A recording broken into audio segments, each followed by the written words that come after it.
Hello my student, आप लोग कैसे हैं। उम्मीद करता हूं कि आप लोग बहुत बढ़िया होंगे। ओके, आज की इस वीडियो में हम लोग क्लास 12 का इकोनॉमिक्स अर्थशास्त्र के विषय यानी इसके चैप्टर नंबर 2 का ऑब्जेक्टिव कंप्लीट करेंगे। ठीक है, चैप्टर नंबर 2 का नाम है उपभोक्ता के व्यवहार का सिद्धांत। ठीक है, उपभोक्ता के व्यवहार का सिद्धांत, इसके आज हम लोग टॉप ऑब्जेक्टिव कंप्लीट करने वाले जो भी आपको बिहार बोर्ड में आने वाले हैं। ठीक है, और जो भी ऑब्जेक्टिव कराएंगे सारे आपको लेटेस्ट एग्जाम कराने वाला है। ठीक है, आप लोग बढ़िया से ध्यान से देख लीजिए। ठीक है, आपको 2023 में पूछा गया क्वेश्चन है। ठीक है, चलिए तो हम लोग स्टार्ट करते हैं। उससे पहले अगर आप लोग इस चैनल पर पहली बार आए तो चैनल को आप लोग जरूर सब्सक्राइब करें, नोटिफिकेशन जरूर ऑल पर क्लिक करें। ठीक है, अगर आप लोगों को वीडियो पसंद आता तो इस वीडियो को आप लोग जरूर लाइक कर दिया करें। ठीक है, उसमें कंजूसी ना करें और इस वीडियो को आप लोग शेयर करने में बहुत ही कंजूसी करते हैं। वीडियो को ज़्यादा से ज़्यादा दोस्तों के पास जरूर पहुँचाइए ताकि हम लोग और इस पर बढ़िया से बढ़िया कंटेंट आप लोगों के लिए प्रोवाइड करते रहें। ठीक है, चलिए तो बताइएगा आप लोग प्रत्येक क्वेश्चन का आंसर 3-3 सेकंड के अंदर। ठीक है, एक नंबर में देखिएगा क्या कर रहा है, बढ़िया से आप लोग पहले सुनिए, तब आप लोग 4 ऑप्शन में से एक ऑप्शन का आंसर आप लोग कमेंट बॉक्स में बताइएगा।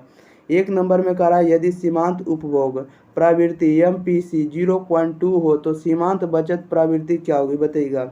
यदि सीमांत उपभोग प्रवृत्ति 0.2 हो तो सीमांत बचत प्रवृत्ति क्या होगी, तो सीमांत बचत प्रवृत्ति जो होगा 0.8 होगा। ओके, ऑप्शन नंबर ए हो जाएगा। ओके, याद रखेगा 0.8। क्वेश्चन नंबर 2 में कह रहा है कि निवेश गुणक क्या होगा यदि सीमांत बचत प्रवृत्ति 0.2 हो, बताइएगा। निवेश गुणक क्या होगा यदि सीमांत बचत प्रवृत्ति 0.2 हो, इसका राइट आंसर बताइएगा।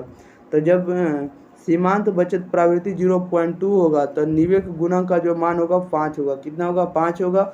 Option number be the right answer हो जाएगा।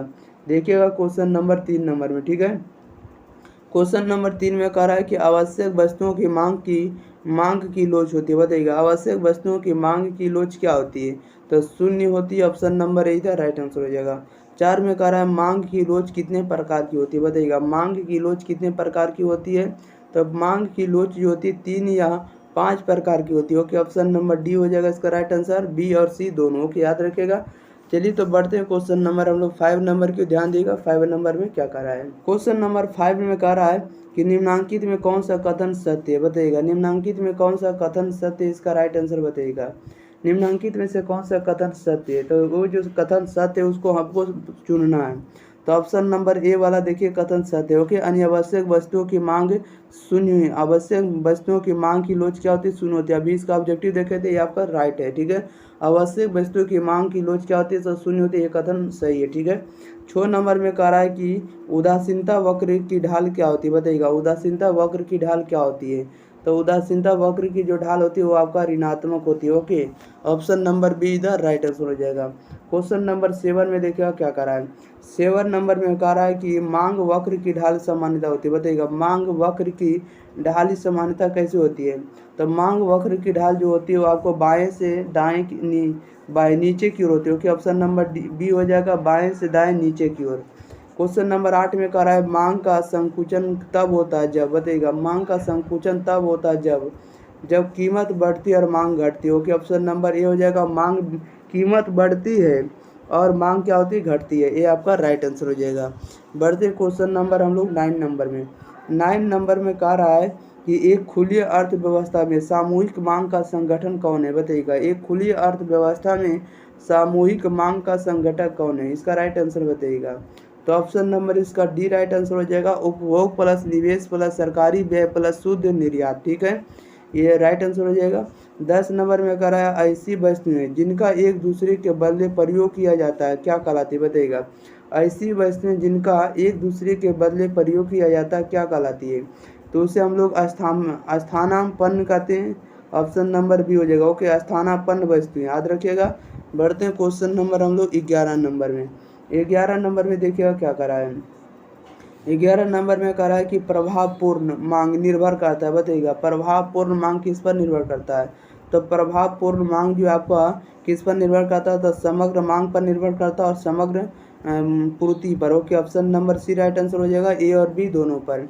12 नंबर में कह रहा है कि आयताकार अति परवलय मांग वक्र के सभी बिंदुओं पर मांग की लोच होती है, बताइएगा। आयताकार अति परवलय मांग वक्र के सभी बिंदुओं पर मांग की लोच क्या होती है, इसका राइट आंसर बताइएगा।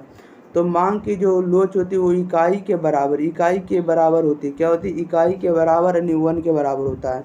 ठीक है। क्वेश्चन नंबर बढ़ते हम लोग 13 नंबर में। देखिएगा 13 नंबर में क्या करा है। 13 नंबर में कह रहा है कि मांग की लोच का आशय बताइएगा। मांग की लोच का आशय क्या है?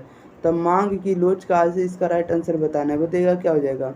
तो मांग की लोच का, इसका राइट आंसर बताना। मांग की लोच का आशय क्या है? इसका राइट आंसर आप लोग कमेंट बॉक्स में जल्दी जल्दी बताइए। बताइए जल्दी जल्दी क्या हो जाएगा। तो मांग की लोच का आशय जो होता है, देखिएगा मांग की लोच का आशय क्या होता है। तो ऑप्शन नंबर इसका जो हो जाएगा, ऑप्शन नंबर सी हो जाएगा। ठीक है, याद रखिएगा। बढ़ते हैं क्वेश्चन नंबर हम लोग, देखिएगा 14 नंबर में। 14 नंबर में कह रहा है कि गुणक का कौन सा सूत्र नहीं है। बताइएगा गुणक का कौन सा सूत्र नहीं है। तो गुणक का जो सूत्र नहीं होता कौन नहीं है। तो ऑप्शन नंबर ये हो जाएगा, गुणक बराबर 1/1 माइनस सीमांत उपभोग प्रवृत्ति। ओके, याद रखिएगा। वो गुणक के बराबर होता है 1/1 माइनस सीमांत उपभोग प्रवृत्ति, याद रखिएगा। ठीक है। क्वेश्चन नंबर 15 में कह रहा है कि गुणक को निम्नलिखित में से किस सूत्र द्वारा व्यक्त किया जाता है। बताइएगा गुणक को किस सूत्र के द्वारा व्यक्त किया जाता है। गुणक को निम्नलिखित में से किस सूत्र द्वारा व्यक्त किया जाता है। तो के बराबर होता है डेल्टा वाई बटे डेल्टा आई होता है। Okay, option number B right answer हो जाएगा। 16 में कह रहा है M P C plus M P S बराबर क्या होता है। बताइएगा M P C plus M P S बराबर क्या होता है। तो 1 होता है। ऑप्शन नंबर सीधा राइट आंसर हो जाएगा। ठीक है, चलिए तो हम लोग बढ़ते हैं, हम लोग बढ़ेंगे अगले चैप्टर के साथ। तब तक के लिए यहीं पर रहने देते हैं। ठीक है, आप लोग इस चैनल को सब्सक्राइब करिए, दोस्तों के बाद वीडियो को शेयर करिए। ओके, मिलते हैं अगले चैप्टर के साथ। Thank you for watching this video. धन्यवाद।